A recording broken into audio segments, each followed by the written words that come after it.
Hati-hati,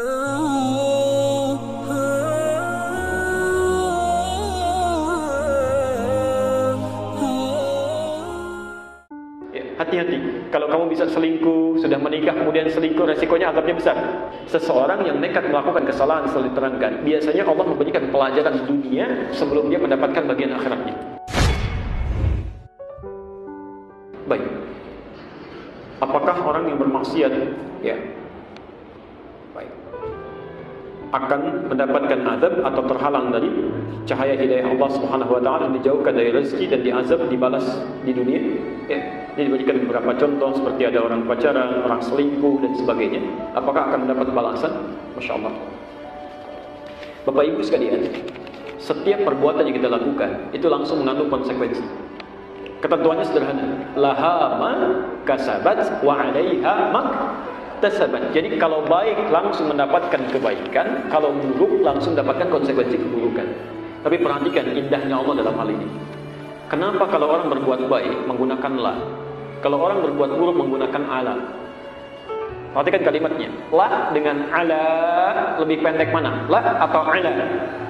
Baik, lebih cepat mana diucapkan? La atau ala? Satu atau dua? La, satu. Perhatikan. Kenapa ketika melakukan kebaikan kalimatnya menggunakan la, ributnya la, laha, maka sahabat hurufnya satu. Saking cepatnya Allah mengapresiasi setiap kebaikan yang dilakukan. Jangankan pekerjaannya, niatnya saja sudah ada pahalanya. Saking cepatnya. Tapi kalau keburukan, kenapa menggunakan ala? Alaiha agak panjang, karena saat orang akan berbuat buruk, bahkan Allah berikan dulu jembatan di hati untuk mencegah keburukan itu terjadi. Pikirkan dulu, jangan dilakukan.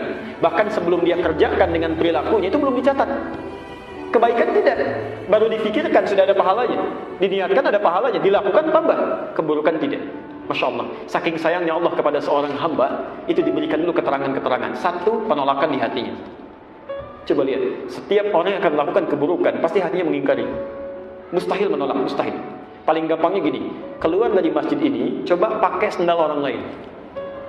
Itu baru kaki menggunakan saja, hati sudah mengatakan itu bukan punya kamu. Pasti itu, pasti. Jadi kalau hatinya kemudian tidak bergerak, ada yang salah dalam imannya. Apalagi yang, oh ini kayaknya punya saya, bukan ini yang ini, bukan ini yang ini. Padahal dia ke masjid gak pakai sendal. Itu pasti ada yang keliru dalam imannya. Jadi hatinya pasti menolak. Yang pertama kali terjadi saat seseorang berbuat salah, saking sayangnya Allah, itu dibuat satu warning di dalam dirinya, jangan lakukan. Dicegah. Saat akan melakukan pun ditampilkan konsekuensinya. Misal, kalau mau bohong, wail, pasti celaka. Kamu jangan bohong, kamu bisa celaka. Kalau akan melukai orang, ada curang misalnya, wailul lil mutaffifin. Ada perbuatan zina, ada konsekuensinya. Ada, banyak sekali itu. Banyak. Persoalan selingkuh, jangankan masalah selingkuh, masalah pencuri ada konsekuensinya. Maaf, wasariqatu faqta'u aydiyahuma. Kalau ada orang mau mencuri, sampaikan pada mereka. Resikonya bisa potong tangan. Supaya tidak terjadi. Supaya tidak terjadi. Berikan hukum yang ketat memotong tangan supaya tidak mencuri. Apalagi orang-orang yang melakukan dosa-dosa besar. Hati-hati. Kalau kamu bisa selingkuh, sudah menikah kemudian selingkuh, resikonya azabnya besar.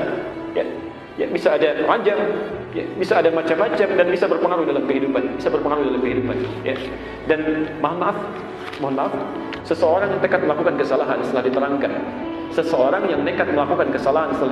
biasanya Allah memberikan pelajaran dunia sebelum dia mendapatkan bagian akhiratnya.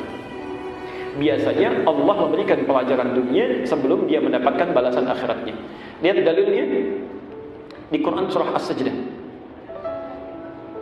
Pernah dengar ayat ini? وَلَنُذِيقَنَّهُمْ مِنَ الْعَذَابِ الْأَدْنَى دُونَ الْعَذَابِ الْأَكْبَرِ لَعَلَّهُمْ يَرْجِعُونَ. Allahu Akbar. Lihat Quran surah 32 ayat 21. Kalau saya tidak keliru ayat 21. Posisinya sebelah kanan paling atas. Kalau mushafnya sama Walanudhiqannahum di lembar yang paling akhir, setelah mau selesai paling atasnya. Walanudhiqannahum minal adzabil adna dunal adzabil akbari la'allahum yarji'un. Perhatikan kalimatnya. Dan kami akan timpakan kepada sementara orang supaya dia sadar hukuman dunianya Ada orang yang oleh Allah diluruskan di dunia dulu, seperti dihukum, ya, diberikan pelajaran dunianya, dunal azabil akbar, bukan siksa yang nanti diberikan saat di akhirat. Allah tangguhkan siksa akhirat, tidak diberikan, ditahan-tahan begini. Diberikan hukuman dunia supaya dialihkan, la'allahum yarji'un, supaya dia kapok dengan itu, kemudian dia tobat. Ya, dengan tobatnya ini siksa akbar yang ada di akhirat tidak akan diberikan. Ya, tidak akan diberikan. Ada dosa-dosa yang saking sayangnya Allah, jangan sampai kamu dihukum saat di akhirat nanti, diberikan jalan keluar. Karena dia diingatkan gak mau dengar, ditampakkan gak mau sadar, maka diuji dengan musibah. Ya, saking sayangnya Allah ditangkap dia. Cara nangkapnya juga polisi lain, ya, seperti dihinakan di masyarakat, ditampilkan, diisolasi. Masya Allah, kurang apa lagi kalau sudah diisolasi, ditempatkan di satu tempat, diberikan tausiah, ya, tiap hari dengar tausiah saja, tiap hari dengar ceramah, kemudian dipisahkan dari orang. Dengan 12 tahun belum sadar juga berapa lama yang waktu yang dibutuhkan untuk sadar, supaya dia tobat dengan menangis, dengan tobat, dengan dirampas yang kelihatannya seperti diambil hartanya. Bukan, itu kamu memang korupsinya 5 miliar, tapi 5 miliar itu jadi modal masuk ke perut, jadi alat usaha, bertambah, diambil kena TPPU yang diambil 10 miliar. Karena yang haram tadi menyebar, saking sayangnya Allah, diambil yang 5 miliar, diambil semua yang haramnya 10 miliar diambil. Supaya kamu bersih hidupnya, tobat kamu, yang haram sudah keluar, yang tobat, yang dosanya sudah dihapuskan, tinggal tersisa yang baik-baiknya saja. Tersisa yang baiknya, maka azab yang di atas itu ditangguhkan oleh Allah, maka bisa dihapuskan. Ya. Tapi kalau masih nekat melakukan itu semua, maka boleh jadi bukan hanya siksaan yang ada di dunia, tapi yang di akhirat pun bisa menanti dan bisa menjadi ancaman yang sangat luar biasa. Ya. Nanti satu saat kita akan bahas, kalau nanti sudah tiba pada masanya, ada ayat-ayat yang membahas tentang pacaran. Ya. Nanti itu masih panjang. Al-Hujurat surah 49 ayat ke-13 itu. Ya, kita masih di Al-Fatihah, itu belum selesai, ya. Jadi masih sabar, nanti ayat surah ke-49 kita akan lihat. Jadi ada pacaran versi kamus, ada pacaran dalam dunia realita, ada pacaran menurut budaya, ada pacaran dalam tinjauan hukum agama. Seperti apa itu? Itu keempatnya bisa berbeda, ya.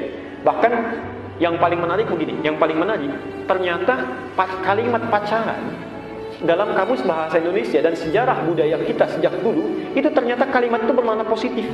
Dulu positif itu, ya. Terkait benar dengan makna syar'i itu, ya. Saya persingkat saja dulu, kalau orang Melayu di Sumatera bagian utara ke sana, kalau suka dengan seseorang, itu nanti yang laki-lakinya akan berdiri pada saat pertengahan rembulan, kemudian dia mencari satu batu, duduk di samping rumah perempuannya, ya, yang dia sukai itu. Lalu dia akan mengumandangkan syair, ya, mengumandangkan syair. Kalau sudah mengumandangkan syair, nanti bapak calon mertuanya akan mengendap-endap dari rumahnya, ya, ke belakang itu supaya tidak mengendap-endap, ya, supaya tidak ketahuan dia mengendap-endap. Lalu ditangkap tuh, ketahuan kamu, gitu. Lalu dibalas syairnya, apa yang kamu inginkan, apakah serius dengan anak saya? Kira-kira begitulah, ya. Setelah dia menyampaikan keseriusannya, jadi itu tradisinya begitu, budayanya, ya. Setelah menyampaikan keseriusannya disetujui, maka yang perempuannya itu akan dipinggit, dipacari. Maksudnya ditandai dengan daun pacar, ya, ditandai dengan daun pacar bahwa dia sudah dilamar oleh laki-laki tadi. Proses itu disebut dengan pacaran.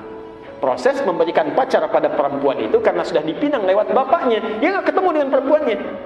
Dia sampaikan pada bapaknya. Kalau bahasa kita, saya minat dengan anak bapak, tolong terima. Dijawab oleh bapaknya, kamu saya terima kalau kamu serius. Kalau sudah serius, anak perempuannya akan ditandai dengan daun pacar. Ya, maka dipacari dia, dipacari maksudnya ditandai dengan daun pacar, sudah dinyatakan sebagai perempuan yang dipinggit dan diberikan kursus selama 40 hari oleh ibunya menjadi istri yang salihah. Itu asalnya. Jadi kalimat pacaran itu dalam budaya demikian. Dalam kamus pun akan beda. Maka yang jadi salah adalah ketika kalimat itu digunakan dalam konteks pergaulan, keliru dalam prakteknya. Maka berubahlah makna yang positif tadi menjadi makna yang negatif. Ya. Sehingga dengan perubahan negatif ini biasanya yang terakhir yang dipakai. Yang terakhir yang dipakai. Ya. Nanti lain waktu dibahas kalau ingin lebih dalam, ya.